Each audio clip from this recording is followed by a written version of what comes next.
for me to fathom. All right, do we have Jaxon? All right, Jaxon Smith-Njigba, Seahawks wide receiver, second-year guy, stud, joining us right now. Good morning, Jaxon. How are you? Good morning. How you doing? Stud. I'm great. That's what we're going to just call you, Stud. Does that work? I love it. Yes, sir. Hey, we're going to ask you some football questions, but I got to ask you about our guy, G. G comes in here every Friday talking that talk, and I know you guys are close. I know you know his son very well. Can you give me your best G. Scott story? Your favorite or most amusing anecdote? Or if it's embarrassing, believe me, that wouldn't be a problem. We'd be okay with an embarrassing G story. Give me your favorite G. Scott story. Favorite G. Scott story would have to be seeing him in some boots in the Texas belt buckle down in Texas, honestly. I didn't think he had it in him. But did he pull it off? He was, yeah, I mean, I think he pulled it off. Yeah. I think he pulled it off. He was hanging with my dad, and they're in Texas, and they happened to put some boots on, and I just thought I would never see it from him. So probably that That's moment. pretty good. Did you see him out of practice a couple weeks ago in the searing heat wearing like a winter jacket? Yeah, he's going to put it on. He's going to put those layers on. So, I mean, he's doing his thing. All right. I love it. Appreciate you. All right, let's talk a little bit more about you and about this offense. It is different from what you guys were in last year. Now that you're sort of a few weeks into this, what is your favorite part of this new offense? My favorite part of this new offense would have to be just the opportunities for a lot of explosive plays. I mean, just going downfield, 3 receiver sets a lot, and just, letting us run, letting your horses run, and going downfield, and just, the opportunities just to make plays, honestly. Is that your favorite, a 3 receiver set? You want to be in that as often as possible?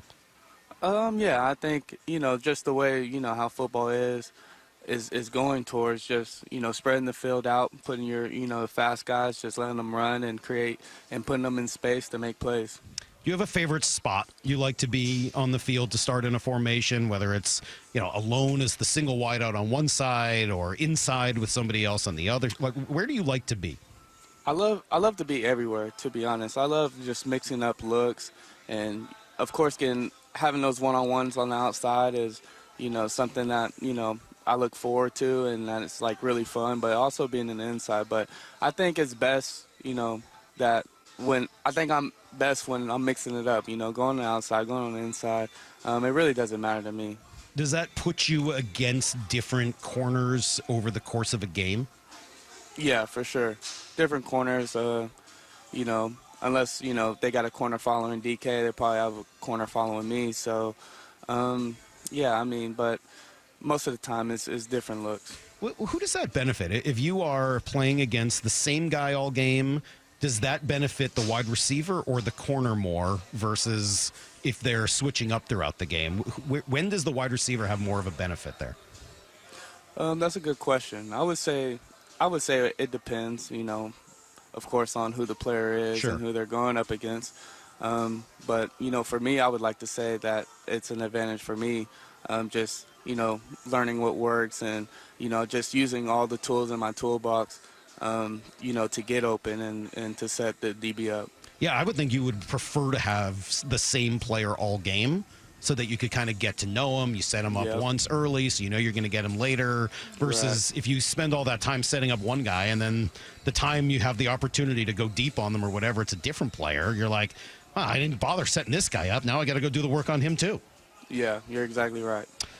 We heard in the offseason that you spent a lot of time working on your body. You're the top candidate for the best shape of his career guy heading into camp this year. What was the goal? What were you hoping to accomplish with that? I mean, every year, a goal of mine is just to get bigger, faster, and stronger. That's the first step of heading into the next year, wanting to be better, wanting to be more explosive and make explosive plays. So, that was my mindset, going into the off season. And, I'm a young guy, and in every off season, I seem to I feel like get better in the terms of that aspect. And so, yeah, that was a focal point, of mine. I feel like I'm going to be counted on, especially, throughout the whole game, but late in the game. And, I want to get my best every time I step on the field. So it was just necessary to do, what was needed this offseason. And I feel like we took a good steps, towards the right direction. Was there one part of either your game or your body or your conditioning that you said, okay, this was not where I needed it to be last year. This is the part that needs to get better?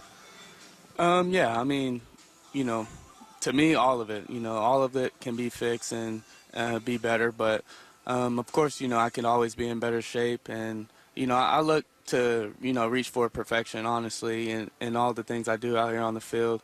And I'm not there yet. So, I'm just striving for that, every single day. And the Offseason is a good time, a great time to really sit down and do that. You guys get any chance to watch the Olympics during this? I know you guys are busy learning a new offense and all that. Have you had any chance to sit and watch any of the Olympics?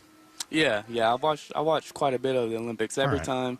Yeah, that's the only thing I'm really watching on TV when I get a chance. So tell me, of all of the various, we watch these sports, and these athletes are just incredible at what they do. Yeah. Were there any events that you watched where you're just like, I don't know how they do that?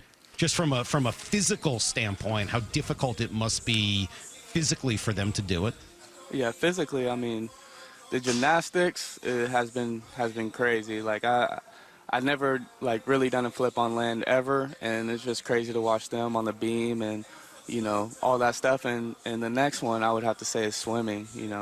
I think it's probably the hardest sport. I was watching the 1500 meter a couple days ago, and they're incredible athletes, top of the line, representing our country well. And, I love this time of year. I mean, well, this time, every 4 years, I guess. And it's beautiful to watch. I love it. It is cool. The water polo is the one that gets me because they're doing all that swimming and then they're attacking each other. They're playing football in the water.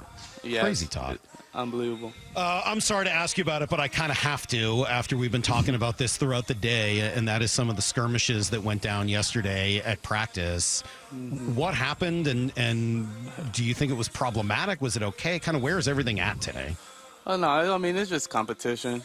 Every training camp I ever been in, and I've been in a lot of training camps, I mean, just throughout my whole life, it's always been, a little bit of that. Mm-hmm. And if it's not, a little bit of that, then, I see it as a problem, honestly. We got a bunch of guys, competitive guys, just trying to compete, win, and sometimes, it gets to that. But, everything is cool. We leave everything on the field, and, we can all talk, in the locker room and just, I feel like, it's needed just a little bit. We don't want to take it overboard and, have a lot of days like that. But, every once in a while, that's just what happens. And, it's football.